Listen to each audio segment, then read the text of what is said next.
सालों तक अदालती कार्रवाइयों में उलझे धार की भोजशाला पर इंदौर हाईकोर्ट का महाफैसला आ चुका है। सर्वे, दस्तावेजों, अवशेषों और सबूतों के आधार पर अदालत इस नतीजे पर पहुंची कि भोजशाला हिंदू मंदिर है, लिहाजा यहां सिर्फ पूजा होगी, नमाज नहीं। यह फैसला जुमे की नमाज के ठीक बाद आया तो एक तरफ पूरे देश के हिंदुओं के बीच खुशी की लहर दौड़ गई, लेकिन दूसरी ओर मुस्लिम मोहल्ले में उदासी छा गई। मुस्लिम पक्ष हाईकोर्ट के फैसले से संतुष्ट नहीं है, अब सुप्रीम कोर्ट जाने की तैयारी कर रहा है।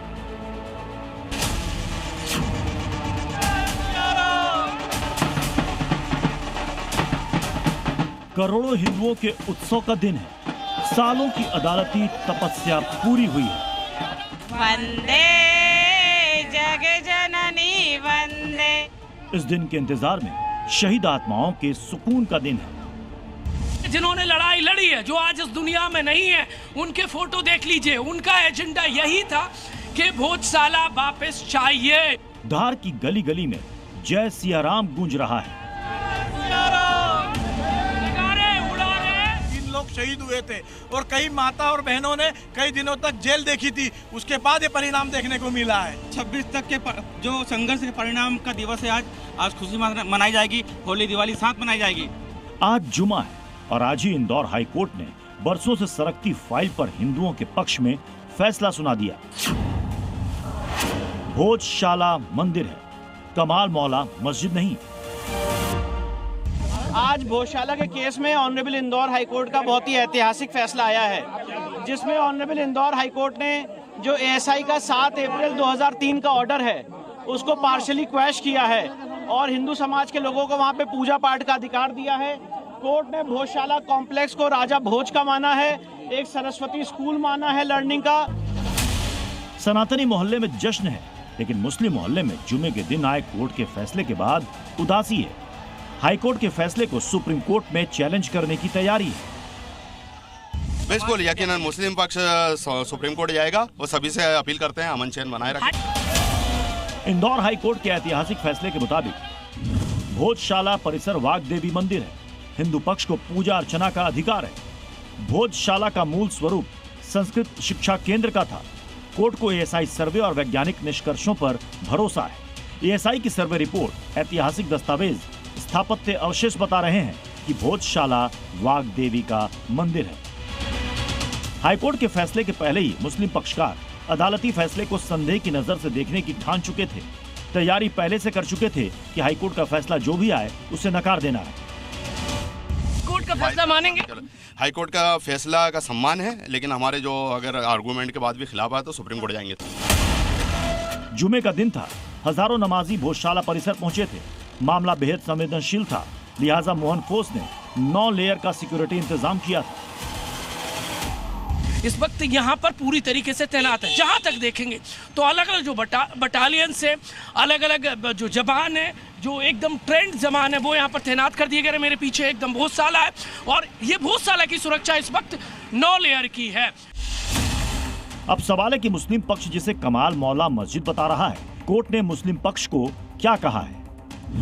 इंदौर हाईकोर्ट ने मुस्लिम पक्ष को भी निराश नहीं किया। फैसले में कहा कि मुस्लिम पक्ष अगर चाहे तो सरकार उन्हें अलग से मस्जिद के लिए जमीन दे सकती है। जाहिर है ये मुस्लिम पक्ष पर निर्भर करता है कि वो सरकार का आवेदन देकर कहीं और मस्जिद के लिए जमीन देने की अपील करेंगे या नहीं। बहरहाल ऐतिहासिक भोजशाला को कोर्ट ने हिंदुओं के हवाले करने का फैसला सुना दिया है। अब इंतजार है लंदन से वाग्देवी की प्रतिमा को वापस लाकर गर्भगृह में स्थापित करने का। वाग्देवी की प्रतिमा को राजा भोज ने 1034 ईस्वी में धार के भोजशाला परिसर में स्थापित किया था। अंग्रेज अधिकारी इस प्रतिमा को 19वीं से 20वीं सदी की शुरुआत में अपने साथ ले गए थे। ये प्रतिमा वर्तमान में British museum great Russell street में है। संगमरमर से बनी 4 से 5 फीट ऊंची वाग्देवी यानी सरस्वती की प्रतिमा को अब भोजशाला में स्थापित करने की प्रतीक्षा है। सबसे महत्वपूर्ण बात यह है कि भोजशाला के केस में जो हमारी मांग थी कि वहां से लंदन के म्यूजियम से मूर्ति वापस लाई जाए, कोर्ट ने कहा है कि सरकार इस रिप्रेजेंटेशन को कंसीडर करे। भोजशाला को लेकर सनातनियों पर लाठी चले, खून बहा और कितने शहीद हुए, लेकिन हर मंजिल रास्ते की थकान पर मरहम लगा देती है। आज धार के घर घर में दिवाली मन रही है। अदालती जंग की टाइमलाइन बताती है कि राह कितनी मुश्किल थी। अप्रैल 2003 कोर्ट का फैसला, हिंदू पक्ष के लोग यहां हर मंगलवार को पूजा करेंगे, मुस्लिम पक्ष के लोग हर शुक्रवार को नमाज अदा करेंगे। 2022 से 23 इंदौर हाईकोर्ट में याचिका दायर, पूरे परिसर का वैज्ञानिक सर्वे करवाया जाए, हिंदू पक्ष के लोगों को पूजा की अनुमति दी जाए। 11 मार्च 2024 एएसआई को भोजशाला परिसर का वैज्ञानिक सर्वे का ऑर्डर। 22 मार्च 2024 भोजशाला परिसर में खुदाई और सर्वे का काम शुरू। अप्रैल 2024 मुस्लिम पक्ष की सर्वे रोकने की मांग वाली याचिका, सुप्रीम कोर्ट का सर्वे रोकने से इनकार। और आखिरकार इंदौर हाई कोर्ट का भोजशाला परिसर को वाग्देवी मंदिर मानने का फैसला। देश की अदालतों में देर है, अंधेर नहीं। सत्य परेशान हो सकता है, पराजित नहीं। धार से प्रमोद शर्मा के साथ ब्यूरो रिपोर्ट, जी मीडिया।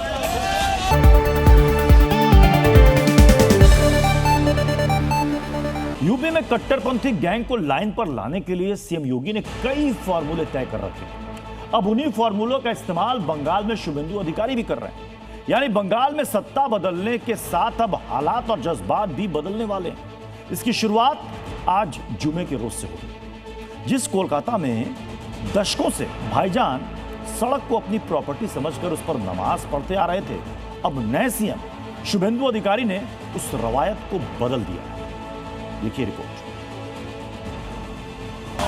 इन लोगों का ऐसा मानना है कि अचानक शुभेंदु अधिकारी जब पश्चिम बंगाल की मुख्यमंत्री बने तो उन्होंने ये ऐलान कर दिया है कि कोई भी रोड ब्लॉक करके नमाज अदा करने को नहीं दिया जाएगा।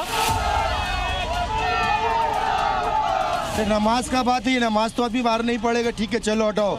और जो निशान होता है बंगाल के अंदर, इसका क्या होगा?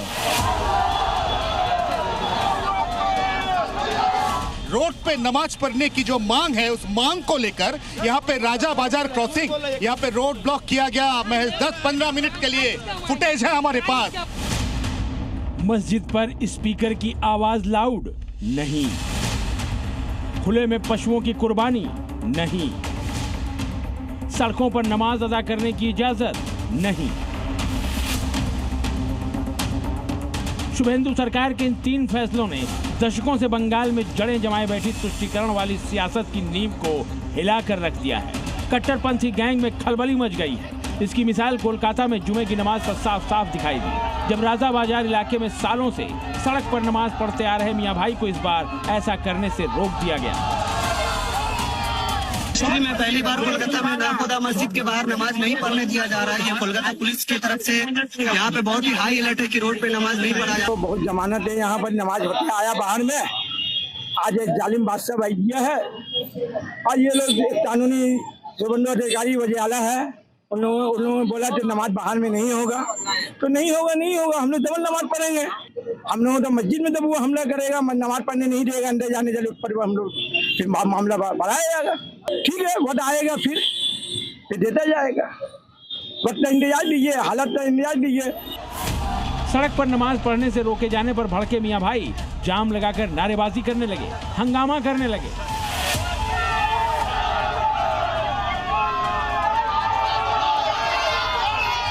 सड़क जाम कर किए जा रहे नमाजियों के इस हंगामे से राजा बाजार इलाके में जाम लगने लगे। लिहाजा पुलिस ने सख्ती दिखाई और हंगामा करने वालों को खदेड़ना शुरू कर दिया। थोड़ी ही देर में कट्टरपंथी गैंग के सुर बदल गए, क्योंकि उन्हें यह एहसास हो गया कि बंगाल में अब दीदी नहीं दादा की सरकार है और सड़क पर नमाज की जिद उनका इतिहास और भूगोल दोनों खराब कर सकती है। रोड पे पढ़िएगा कि मस्जिद पे नहीं, पहले मस्जिद में पढ़ेंगे। मस्जिद जब हमारा क्लियर हो जाएगा, फुल हो जाएगा, उसके बाद फिर कोई रास्ता नहीं पढ़ेंगे। लेकिन हम देख पा रहे कि अभी महज 5 से 10 मिनट पहले यहाँ पे इस मांग को लेकर रोड ब्लॉक हुआ था कि यहाँ पे रोड पे ही नमाज पढ़ने दिया जाए। हम इस वक्त दिखा भी सकते हैं आपको कि यहाँ पे ये जो मस्जिद मेरे बिल्कुल सामने फ्रेम में दिख रहा है, उसके बिल्कुल सामने यहाँ पे रोड पे अरसों से नमाज पाठ चल रहा है और आज भी यहाँ पे नमाज पाठ करने का जो मांग है, जो दावा है, वो रखी जा रही है। तो हम आपसे पूछना चाहेंगे कि आप रोड पे ही नमाज पढ़ना चाहते हैं जुम्माबार को? मस्जिद में ही नमाज पढ़ना चाहते। चलो कुछ बोलने की जरूरत नहीं है, चलो मस्जिद जाओ। नहीं रोड पे नमाज नहीं पढ़ना चाहते। रोड ब्लॉक क्यों किया? नहीं, वो लोग अभी कुछ बचाव को लेकर अपने रोड ब्लॉक अभी अवेयर नहीं थे, इसीलिए रोड ब्लॉक क्या अवेयर नहीं थे। एडमिनिस्ट्रेशन ने बताया है, सब लोग मस्जिद जा रहे हैं। चलो बहुत जगह है, तो अभी ये लोगों का ऐसा कहना है कि मस्जिद में बहुत जगह है। अब 10 मिनट पहले ये लोग यहीं पे धरना दे रहे थे, यहीं पे रोड ब्लॉक कर रहे थे, ये कहते हुए कि मस्जिद में जुम्मा नमाज पढ़ने का सफिशिएंट जगह नहीं है, यहाँ पे पर्याप्त जगह नहीं है, इसलिए उसको रोड पे नमाज पढ़ने दिया जाए। शुभेंदु सरकार ने साफ आदेश जारी किया है कि सड़क पर कोई भी धार्मिक गतिविधि नहीं हो सकती, चाहे वो किसी भी धर्म और मजहब के क्यों ना हो। बावजूद इसके जब मियां भाई की जिद्दी जमात सड़क पर ही नमाज पढ़ने के लिए अड़ गई तो मौके पर केंद्रीय सुरक्षा बलों को बुलाना पड़ा। दूसरी तरफ मैं आपको दिखाऊं, सेंट्रल फोर्स को उतारा गया है। देखिए इस वक्त की सबसे ताजा तस्वीर एक्सक्लूसिव जी मीडिया पे आपको दिखेगा कि यहाँ पे जो लोकल पुलिस है वो अभी यह जो मौका वारदात है इसकी नज़ाकत को समझते हुए यहाँ पे सेंट्रल पैरामिलिट्री फोर्स उसकी एक टुकड़ी को बुला लिया है। आप देख पा रहे हैं आप, ये राजा बाजार मोड़ है, यहाँ पे सेंट्रल फोर्स तैनात कर दी गई है ताकि किसी भी तरह से कोई भी यहाँ पे कुछ करने की कोशिश भी होगी तो उसका बिल्कुल सही तरीके से ट्रीटमेंट होगा। अपनी बोलून जे এখন now what is the condition now, what is the situation? ঠিক আছে, কোনো প্রবলেম নেই, সব সিচুয়েশন ঠিক আছে। Now the situation is normal. agreed to read the namaz in the yes नमाज सर बोलते डूइंग प्रेयर इनसाइड मस्जिद। इन दिनों के बाद बकरीद है। बंगाल में इस दौरान सड़कों पर नमाज आम बात थी, लेकिन अब दिन बदल चुका है, सरकार बदल चुकी है। जाहिर है हालात भी बदलेंगे, जैसे कि उत्तर प्रदेश में बदले हैं। आज यूपी में उपद्रव नहीं है, उत्सव है। नो कर्फ्यू, नो दंगा, यूपी में है सब चंगा। वहां सड़कों पे नमाज नहीं पढ़ी जाती है, वहां मस्जिदों से कोई माइक की आवाज नहीं आती है। यूपी में लागू योगी के इसी फार्मूले ने नो दंगा सब चंगा वाले हालात बनाए हैं और अब बंगाल में सीएम शुभेंदु अधिकारी योगी की उसी लकीर को और बड़ा करते हुए नजर आ रहे हैं। माना जा रहा है कि इससे बंगाल में भी बदलाव जल्द नजर आएगा। अयान घोषाल, जी मीडिया, कोलकाता। पश्चिम बंगाल में बीजेपी सरकार बने 7 दिन हो चुके हैं और ये 7 दिन काफी हलचल भरे रहे। कहीं बुलडोजर चला तो कहीं खुले में नमाज को लेकर बवाल हुआ, तो कहीं बुलडोजर की नई खेप से अतिक्रमणकारियों के कलेजे पर सांप लौटने लगा। लेकिन जो तस्वीर कोलकाता से सामने आई उसने मियां भाई की आगे की प्लानिंग को साफ कर दिया। कोलकाता में बुलडोजर ने पंजा उठाया तो बुर्का गैंग सामने आ गया, लेकिन इसके बाद क्या हुआ देखिए।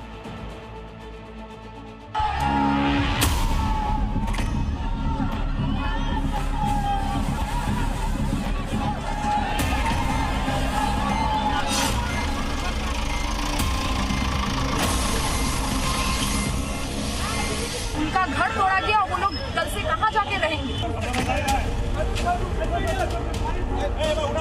यूपी स्टाइल में हम लोग पश्चिम बंगाल को चलने नहीं देंगे।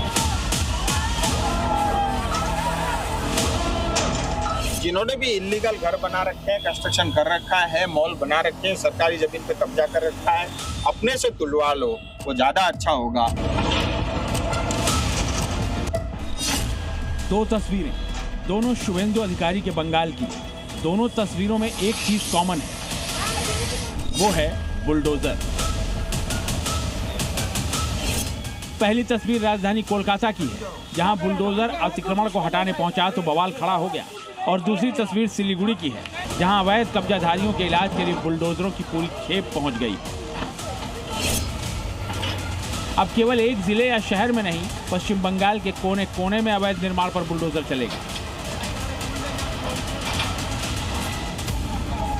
अधिकारी का बुलडोजर जब बंगाल की सड़कों पर फर्राटा भरेगा तो अतिक्रमणकारियों की सांसें थमेंगी, ठीक वैसे ही जैसे कोलकाता में पहले बुलडोजर एक्शन के दौरान अवैध कब्जाधारियों को मिर्ची लगी। बुलडोजर तोपासिया में अवैध फैक्ट्री वाला अतिक्रमण गिराने पहुंचा तो वहां बुर्का गैंग वर्सेस बुलडोजर अधिकारी वाली स्थिति बन गई।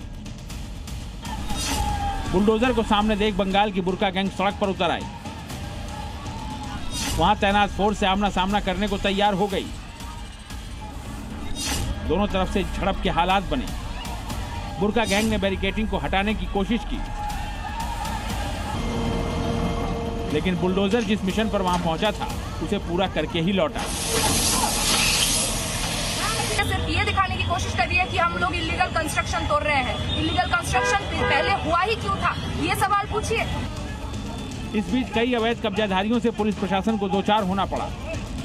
ऐसे में किसी को टांग कर तो किसी को पकड़कर अतिक्रमण हटाने वाली जगह से साइड किया गया।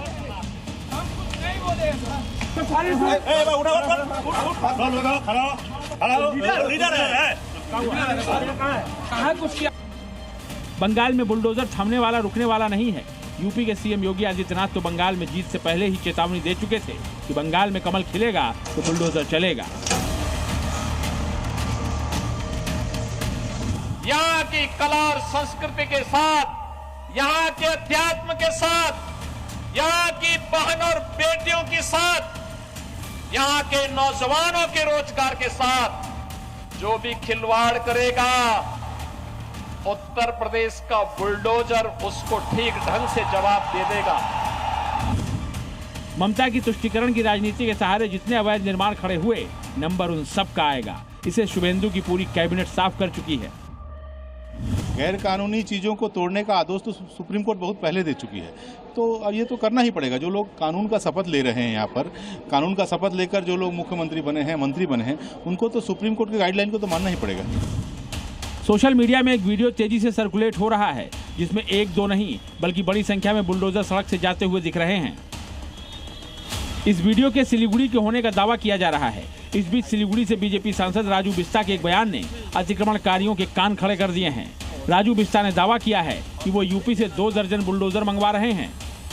आइडेंटिफाई करने के बाद मैं एडवांस में यूपी से 2 दर्जन जेसीबी मैं ऑर्डर दे चुका हूं। यानी कोलकाता में जिस तरह एक के बाद एक अवैध कब्जों को तोड़ा जा रहा है, अब वैसी ही तस्वीर बहुत जल्द सिलीगुड़ी में भी देखने को मिलेगी। बंगाल में शुभेंदु सरकार बनने के बाद ये 7 दिन टीएमसी और उसके कार्यकर्ताओं के लिए 70 साल के बराबर हो गए हैं। उन्हें यूपी जैसी कार्रवाई का बंगाल में डर सताने लगा है। बुलडोजर तो उत्तर प्रदेश में चलता है। अगर किसी को मकान गिराया जाए ना, कानूनी तरीका से करना है, नोटिस देके। बीते 9.5 सालों में यूपी से योगी ने लैंड माफिया का सफाया कर दिया है। अब बंगाल में जिस तरह से बुलडोजर गरज रहा है और खेप की खेप सड़कों पर नजर आ रही है, उससे कब्जाधारियों में दहशत है। शायद यही कारण है कि अब कट्टरपंथी बुर्का गैंग को आगे करने लगे हैं। ब्यूरो रिपोर्ट, जी मीडिया। महज 14 साल की नाबालिग हिंदू लड़की को अपने प्रेमजाल में फंसाकर कट्टरपंथी शाहरुख न सिर्फ निकाह करने की प्लानिंग कर रहा था, बल्कि नाबालिग हिंदू लड़की के धर्मांतरण की साजिश भी रच रहा था। और अपने इसी मकसद को पूरा करने के लिए शाहरुख नाबालिग लड़की को बहला फुसलाकर अपने साथ भगा ले गया।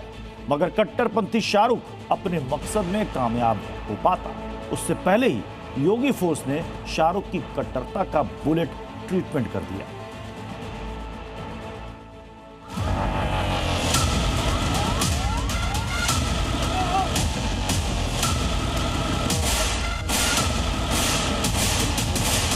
बेटी की सुरक्षा के साथ खिलवाड़ किया तो तय मानिए कि अगले चौराहे पर यमराज टिकट काटने के लिए खड़ा होगा। आप कर दो साहब, आप कर दो साहब।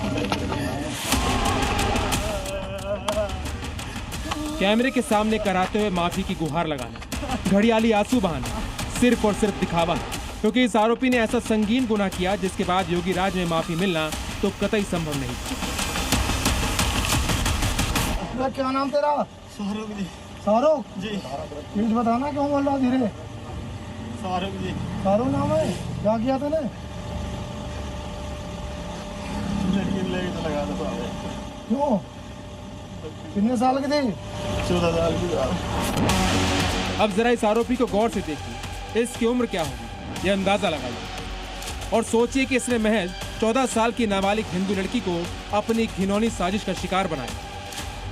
पहले तो इस आरोपी ने 14 साल की नाबालिग हिंदू बेटी को अपने प्रेम जाल में फंसाया और फिर शादी का झांसा देकर उसे अपने साथ भगा ले गया ताकि नाबालिग हिंदू लड़की से निकाह कर सके और फिर उसका धर्मांतरण करवा सके। यह वो 12 तारीख के तकरीबन 4 बजे सुबह लेकर भागा था। इस सूचना पर तत्काल नई मंडी पुलिस ने तत्परता दिखाते हुए अपहरण तथा धर्म परिवर्तन के कठोर मुकदमे में अभियोग पंजीकृत कर तत्काल युवती के बरामदी के लिए तथा अभियुक्त के गिरफ्तारी के लिए टीम का गठन करके क्षेत्र में रवाना कर दिया गया। कट्टरपंथी शाहरुख पर शिकंजा कसने के लिए 14 साल की नाबालिग हिंदू लड़की को उसके जाल से छुड़ाने के लिए योगी फोर्स ने मुजफ्फरनगर के कोने कोने को छान मारा। इसी दौरान आरोपी शाहरुख से जुड़ा एक इनपुट मिला और शाहरुख की धरपकड़ के लिए जैसे ही पुलिस की टीम मौके पर पहुंची, कट्टरपंथी शाहरुख लड़की को मौके पर छोड़कर फरार होने लगा। हिंदू परिवार की नाबालिग युवती को धर्मांतरण के उद्देश्य से उसे पहले अपने प्रेमजा ने फंसाया तथा शादी करने के उद्देश्य से वो लेकर 12 तारीख को उसे लेकर भाग गया था तथा लुक छिप कर रह रहा था। पुलिस की तत्परता से वो डर गया था। लड़की को आज भोपा पुल के पास छोड़कर कहीं भागने के फिराक में था। बहरहाल पुलिस ने मुठभेड़ के बाद उसे अरेस्ट कर लिया। उसके पोजीशन से 3 से 15 बोर का तमंचा, जिंदा खोखा कारतूस, कुछ रुपए बरामद हुए हैं। मुठभेड़ के दौरान आरोपी शाहरुख ने पुलिस पर कई राउंड फायरिंग की ताकि वो मौके से फरार हो सके, लेकिन शाहरुख अपने मकसद में कामयाब होता उससे पहले योगी फोर्स ने कट्टरपंथी का ऑपरेशन लंगड़ा के तहत पुख्ता इलाज कर दिया। बेटी की सुरक्षा के साथ खिलवाड़ करने वाले के लिए इस धरती माता के पास कोई जगह नहीं होगी।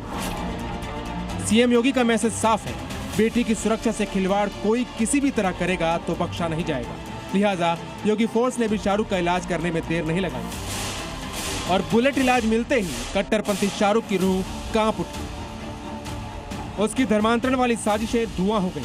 बस फिर क्या, हमारे डर के शाहरुख बिलबिलाने लगा, हाथ जोड़कर माफी की गुहार लगाने लगा। माफ कर दो साहब, माफ कर दो साहब। पहले नहीं आता, माफ कर दो साहब। पहले नहीं, 25 की हो गया, पहले नहीं आता ऐसी चीज।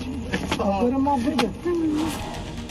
भले ही पुलिस की गिरफ्त में खड़ा कट्टरपंथी शाहरुख ऑपरेशन लंगड़ा के बाद गिड़गिड़ा रहा, लेकिन वो ये भूल गया कि योगी राज में बेटी से गुना उसकी सुरक्षा से खिलवाड़ की कोई जगह नहीं। ऐसे में ये तस्वीर हर उस अपराधी के लिए सीधा मैसेज है कि अगर बेटी के साथ कोई घिनौनी साजिश की तो फिर इलाज इससे भी सॉलिड होगा। बेटी सुरक्षित हुई है तो उत्तर प्रदेश का हर नागरिक सुरक्षित हुआ है। ब्यूरो रिपोर्ट, जी मीडिया। योगी अभी तक भू माफिया, शराब माफिया, खनन माफिया, नशा माफिया को मिट्टी में मिलाते आए, लेकिन अब योगी ने नई कसम खाई है। यूपी की धरती से एक और माफिया के सफाए का प्रण लिया है, वो है नकल माफिया। योगी ने चेता दिया है कि नौजवानों के भविष्य से खेलना बंद कर दो और अगर नहीं मानोगे तो सिर से छत छीनने को तैयार रहो। नौजवान के भविष्य के साथ जो खिलवाड़ करेगा उसकी प्रॉपर्टी जब्त करेंगे। अब तक यूपी में अवैध कब्जाधारियों की प्रॉपर्टी जब्त होती थी। बदमाशों के मकानों पर बुलडोजर चलता था। लैंड माफिया से जमीन लेकर गरीबों के आवास बनते थे, लेकिन अब नकल माफिया की कमर तोड़ेंगे योगी। यूपी में पेपर लीक का प्रॉपर्टी वाला इलाज करेंगे, यानी जो प्रदेश के युवाओं के शुभचिंतक बनकर उनके भविष्य, उत्तर प्रदेश के भविष्य, हिंदुस्तान के भविष्य से खिलवाड़ की कोशिश करते हैं, उनका भविष्य योगी अंधकारमय कर देंगे। योगी ने साफ कहा है कि नकल माफिया की प्रॉपर्टी जब्त होगी, आजीवन कारावास की सजा मिलेगी। लाउड, क्लियर और खुली चेतावनी सीएम योगी आदित्यनाथ ने दी है। ध्यान से सुनिए। हम अब तक 9 लाख से अधिक नौजवानों को सरकारी नौकरी का नियुक्ति पत्र दे चुके हैं, 9 लाख से अधिक। और आपने देखा होगा यूपी उन राज्यों में है जिन राज्यों ने पहली बार नकल या प्रचार लीक के मामले को एक संज्ञेय अपराध की श्रेणी में लाकर के आजीवन कारावास तक की सजा उसके लिए तय की है। नौजवान के भविष्य के साथ जो खिलवाड़ करेगा उसकी प्रॉपर्टी जब्त करेंगे और उसको आजीवन कारावास तक की सजा उपलब्ध दिलाने के लिए सरकार पूरी मजबूती के साथ पैरवी करेगी।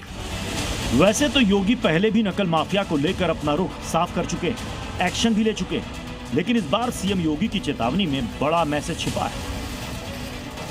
यूपी में सिपाही भर्ती परीक्षा होने वाली है, उससे पहले ही सीएम योगी ने सरकार के एक्शन प्लान को खोल कर रख दिया है, जिसका मतलब यह है कि अब यूपी में परीक्षाओं में धांधली की जरा भी गुंजाइश नहीं है। नकल माफिया को यूपी से अपना बोरिया बिस्तर समेटना ही पड़ेगा। अब यूपी में फेयर एग्जामिनेशन होंगे, ना नकल होगी और ना पेपर लीक का कोई खतरा होगा। कि जैसे माफिया की कमर तोड़ी गई है, नकल माफिया की कमर को भी वहां बैठ करके ऐसे तोड़ना है। जिस प्रदेश की स्थिति ऐसी रही हो कि नकल जन्मसिद्ध अधिकार कुछ लोग मानते थे, आज वहां नकल विहीन परीक्षाएं हो रही हैं। सिपाही भर्ती परीक्षा से पहले यूपी प्रशासन ने नकल पर नकेल कसने की पूरी तैयारी कर ली है। ई-केवाईसी से रेटिना स्कैन तक कड़ी निगरानी होगी। बिना डिजिटल वेरिफिकेशन के छात्रों को एग्जामिनेशन सेंटर में एंट्री नहीं मिलेगी। चप्पे चप्पे पर एआई से नजर रखी जाएगी। साफ है, योगी प्रशासन नकल माफिया से निपटने के लिए जीरो टॉलरेंस नीति के तहत काम कर रही है। इस पर यूपी के छात्रों का क्या कहना है, सुनिए। योगी मुख्यमंत्री जी हैं, योगीनाथ जी, उन्होंने बहुत ही अच्छा फैसला लिया है। इससे होने वाले वर्तमान में और भविष्य में जो भी एग्जाम होंगे, कहीं ना कहीं जो माफिया हैं, पेपर माफिया हैं, उन पर लगाम लगेगी। ये भी बहुत अच्छी बात है, उन्होंने ये सब अब लोग अवेयर होंगे इस चीज से और नहीं होगी वो चीज। बिल्कुल, ये योगी जी ने बिल्कुल सही फैसला लिया है।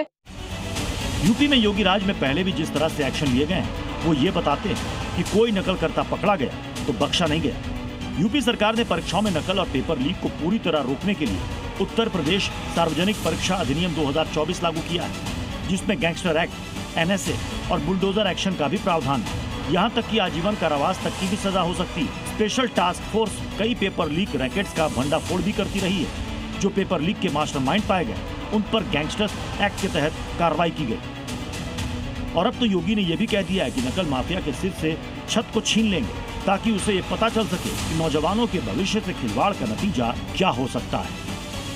ब्यूरो रिपोर्ट, जी मीडिया। चीन दौरे पर जाने के लिए ट्रंप बेताब थे। लगातार चीनी प्रेसिडेंट जिनपिंग की तारीफें कर रहे थे। बीजिंग पहुंचने के बाद भी ट्रंप का यही रवैया बरकरार रहा, यानी जिनपिंग को महान बताना, चीन को सबसे करीबी दोस्त बताना। लेकिन जानते हैं, इसके ठीक उलट जिनपिंग ने ट्रंप की घनघोर बेइज्जती कर दी। ट्रंप के सामने ही अमेरिका को डिक्लाइनिंग नेशन यानी गिरता हुआ देश करार दे दिया, और ट्रंप ने इसे कबूल भी कर लिया। आखिर कैसे ट्रंप की सुपर पावर वाली ठसक चीन के आगे नतमस्तक दिखी, इस रिपोर्ट में देखिए। बीते 2 दिनों तक प्रेसिडेंट ट्रंप चीन में थे। इस दौरान ट्रंप और जिनपिंग के बीच कई दफा मुलाकात हुई, राउंड टेबल पर बात हुई। मगर जानते हैं, ट्रंप इस चीन दौरे को ताउम्र नहीं भूलेंगे, क्योंकि बीजिंग में ट्रंप का जो स्वागत सत्कार हुआ वो सिर्फ दिखावा था। असल में चीन दौरे पर पहुंचे ट्रंप की घनघोर बेइज्जती की गई, वो भी पीठ पीछे नहीं बल्कि ट्रंप की आंखों के सामने।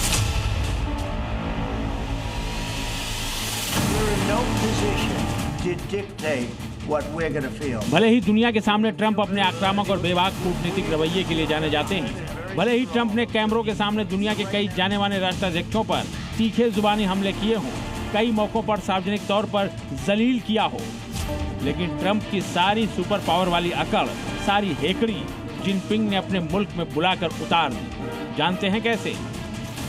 दरअसल बीजिंग एयरपोर्ट पर ट्रंप की अगुवाई के लिए जिनपिंग खुद नहीं पहुंचे। बैठक में ताइवान के मुद्दे पर दखल अंदाजी न करने की चेतावनी दी। प्रेस कॉन्फ्रेंस से पहले व्हाइट हाउस के सहयोगियों से धक्का मुक्की की गई। टेम्पल ऑफ हेवन में यूएस सीक्रेट सर्विस एजेंट के प्रवेश पर रोक लगा दी गई। जिनपिंग ने यूएस को डिक्लाइनिंग नेशन यानी गिरता हुआ देश बता दिया। जहां एक तरफ ट्रंप अपने चीन दौरे पर जिनपिंग की तारीफों के पुल बांधते दिखे, तो वहीं इससे उलट जिनपिंग अमेरिका को ट्रंप के सामने ही डिक्लाइनिंग नेशन यानी पतनशील राष्ट्र करार देते रहे। दिलचस्प बात यह रही कि डोनाल्ड ट्रंप भी जिनपिंग की इस बात से सहमत दिखे।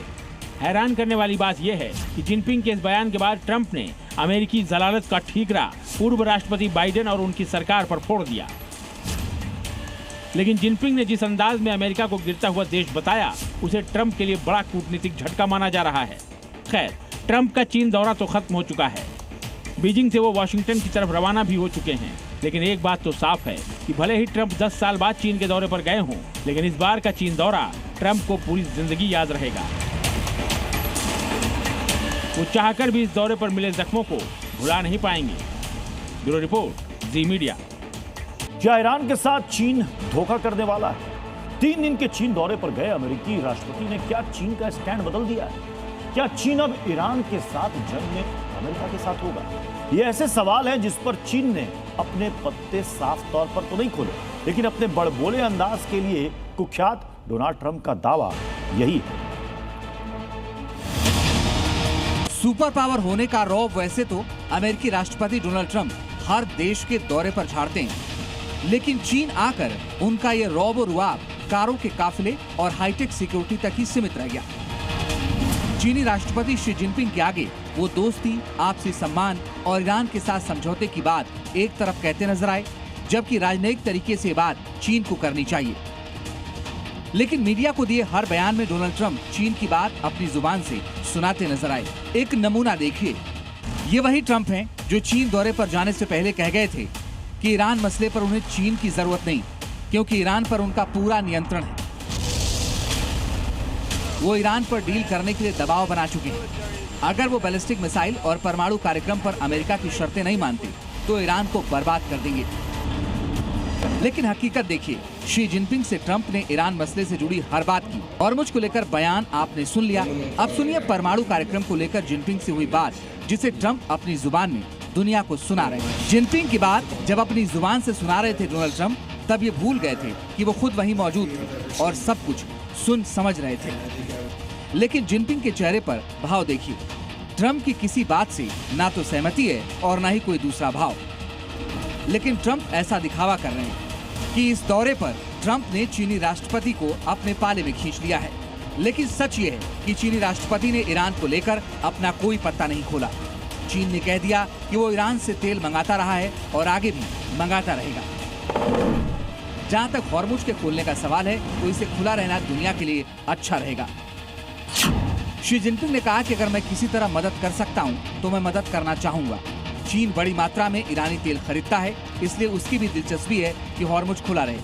उन्होंने कहा जो देश इतना ज्यादा तेल खरीदता है, उसका जाहिर तौर पर ईरान के साथ रिश्ता होता है। चीन चाहता है कि हॉर्मुज स्ट्रेट खुला रहे। वहीं ईरान ने हॉर्मुज से गुजरने वाले जहाजों के लिए नए नियम लागू किए हैं। अब इस रास्ते से गुजरने वाले जहाजों को ईरान की निगरानी और मंजूरी के बाद गुजरना पड़ रहा है। उन्होंने ब्रिक्स देशों से अपील की है कि वो अमेरिका और इजराइल की निंदा करें। ईरानी मीडिया के मुताबिक IRGC की निगरानी में कई चीनी जहाजों को हॉर्मुज स्ट्रेट से सुरक्षित निकाला गया।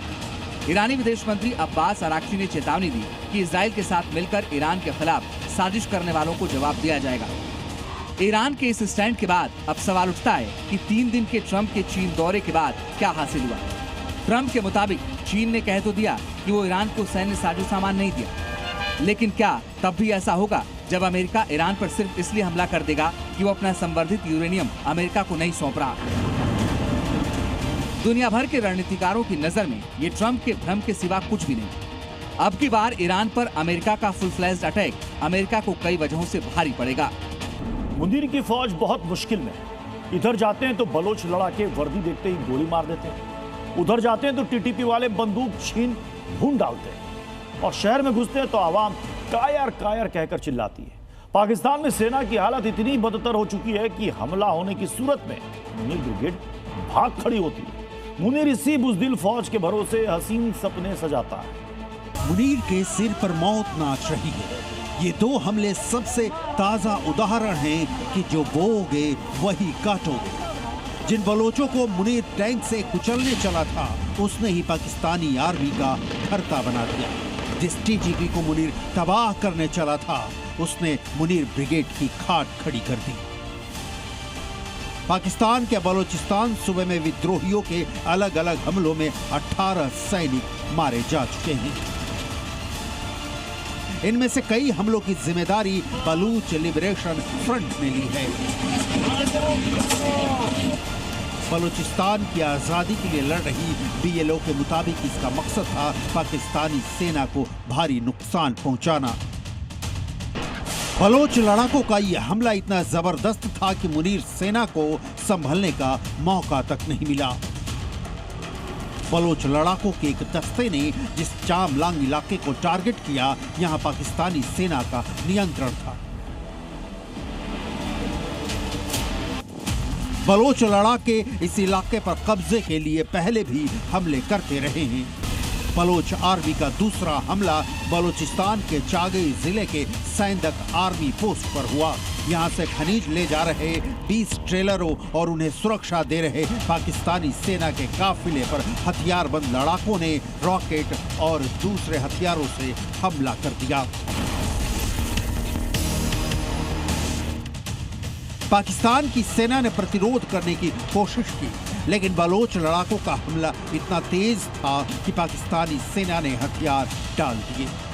बलोचों के हमले में यहां 6 पाकिस्तानी सैनिक मारे गए। बलोच विद्रोहियों की ही तरह तहरीके तालिबान पाकिस्तान ने भी मुनीर की कायर फौज को भागने पर मजबूर कर दिया है। पाकिस्तान के खैबर पख्तूनख्वा में एक बार फिर आतंकियों ने पाकिस्तान को बड़ी चोट दी है। अलग अलग जगहों पर हुए हमलों में कम से कम 18 पाकिस्तानी सुरक्षा कर्मियों की मौत हो गई। सबसे बड़ा हमला बाजौर जिले के लोई मामूद इलाके में स्थित फ्रंटियर कॉर्प्स स्काउट्स कैंप पर हुआ। अधिकारियों के मुताबिक ये हमला बेहद सुनियोजित था। पहले एक आत्मघाती हमलावर ने कैंप के मुख्य गेट पर विस्फोट किया, जिसके बाद 20 से ज्यादा भारी हथियारों से लैस आतंकी अंदर घुस आए और अंधाधुंध फायरिंग शुरू कर दी। मुठभेड़ पूरी रात चलती रही। इस दौरान कम से कम 9 हमलावरों को मारने की खबर है, लेकिन इस मुठभेड़ में 14 पाकिस्तानी सैनिक अपनी जान गंवा बैठे। इसके अलावा ऐनाई किले और मामूद इलाकों में भी हमले हुए, जहां 4 पुलिसकर्मियों की मौत की खबर है। मीना इलाके में भी सुरक्षा ठिकानों को निशाना बनाया गया, जिससे साफ है कि यह ऑपरेशन पूरी तरह से प्लान था। मुनीर की फौज जब तक बंदूक थामती, सीना गोलियों से छलनी हो गया। मुनीर फील्ड मार्शल है और पाकिस्तान फील्ड नेशन। यहाँ आंदोलन, संघर्ष, झड़प, खून, कत्ल, मौतें चौंकाती नहीं। इन्हें देखकर पड़ोसी पर बस तरस आता है। Bureau report.